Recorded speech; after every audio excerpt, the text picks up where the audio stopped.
Okay, I want to talk to you about something most people don't really admit out loud. That sick feeling in your stomach before you walk into a room full of people. That voice in your head that won't shut up. Did that sound weird? Why did I say that? They probably think I'm strange. And then you get home, and instead of relaxing, you replay the whole thing, every awkward pause, every dumb thing you said. If that sounds familiar, I get it. I really do. And I want to show you three things that actually help me start to loosen that grip. Not overnight, not perfectly, but real, honest progress. Let's get into it. First, I just want to say this. Social anxiety isn't just being a bit shy. For a lot of people, it's like having an alarm going off inside your body, constantly, even before anything has actually happened. You know the feeling. You've got a work thing, a birthday, maybe just drinks with some people you don't know that well, and days before, your brain is already running worst-case scenarios on loop.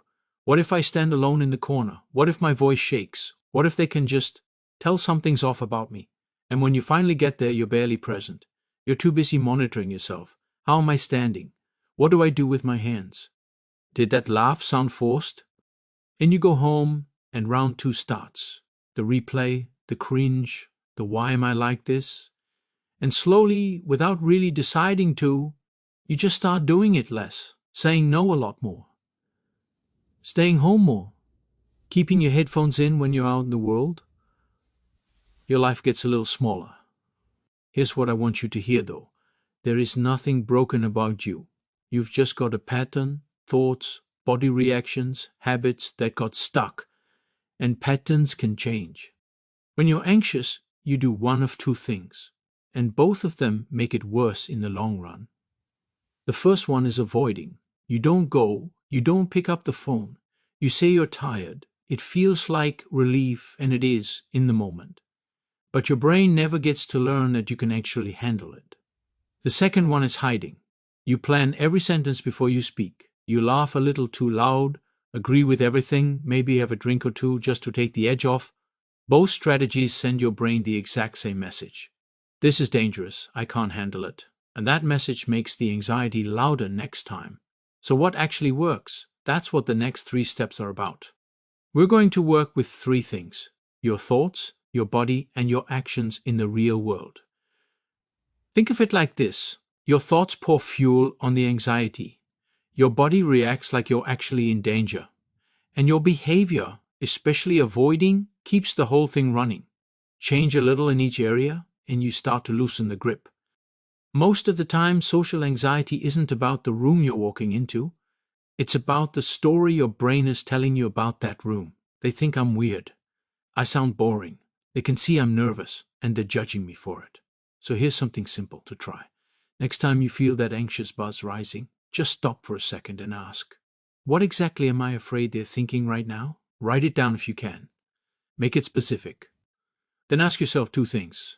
One, what's the actual evidence for that thought? Has anyone said this to you?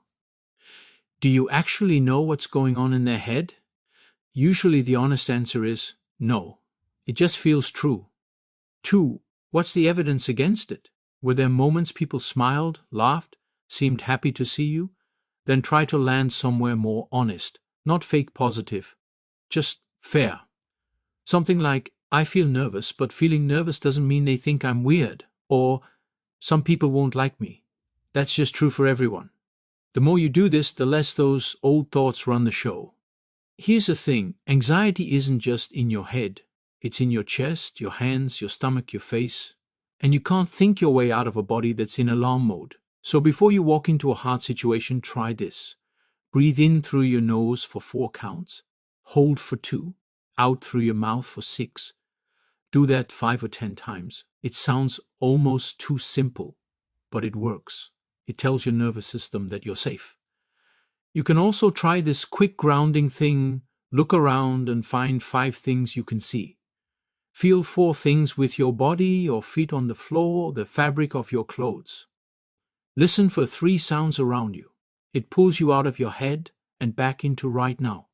And from right now, it's a lot easier to actually do the thing you want to do. You can't think your way out of social anxiety.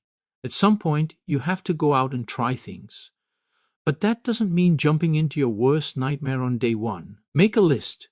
Seriously, grab your phone right now and make a list of social situations that make you nervous, starting with the smallest, easiest ones. Something like, make eye contact and say hi to the cashier. Ask a coworker how their weekend was. Share one opinion in a group conversation. Ask a question in a meeting. Show up to a social thing even though you feel nervous. Start at the bottom. Repeat it until it feels just a little less scary. Then move up. And when you do it, the goal is not to feel zero anxiety. The goal is just to stay in the situation and see what actually happens. Usually, nothing terrible. And your brain slowly starts to update its story about what you can handle. That's how you build real social confidence. Not one big heroic moment, just a lot of small ones over time. All right.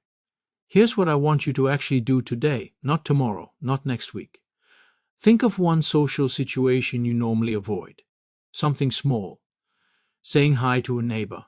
Texting someone you've been meaning to reach out to. Making eye contact when you order your coffee. Write down the fear, thought you have about it. Challenge it. Take 5 slow breaths. And when this video ends, do the tiny version of that thing. Not perfect, just tiny. Every time you do that, you're telling yourself a different story about who you are. If this video was useful to you, there's a good chance the next one will be too. A lot of people who struggle with social anxiety also deal with overthinking, that constant loop of replaying conversations, imagining worst-case scenarios, and never quite feeling like you said the right thing. If that sounds familiar, my video on how to stop overthinking is a natural next step. It picks up right where this one leaves off and gives you specific tools for breaking that mental loop before it takes over your whole evening. There's also a video on how to build real confidence that a lot of people find helpful after this one, because social anxiety and low confidence feed each other in a very specific way. The anxiety tells you that you're being judged, and the low confidence makes you believe it. Working on both at the same time tends to move things forward a lot faster than tackling just one. I've also put together some playlists that group everything by topic, so if something in this video hit home, you can go deeper without having to hunt around for what to watch next. Just find the playlist that fits where you are right now and keep going from there. There's no perfect order. Just follow what feels most relevant to you. And if you haven't subscribed yet, this channel is built around one simple idea. Small, honest steps beat big dramatic changes every time. No miracle routines, no toxic positivity, just real tools for real people who are trying to feel a little calmer, a little braver, and a little more like themselves. If that's what you're looking for, hit subscribe so you don't miss the next one. When you've taken your small step today, drop a comment that says, "I took a small step today." That tells me you didn't just watch, you actually did something. And that's where everything starts.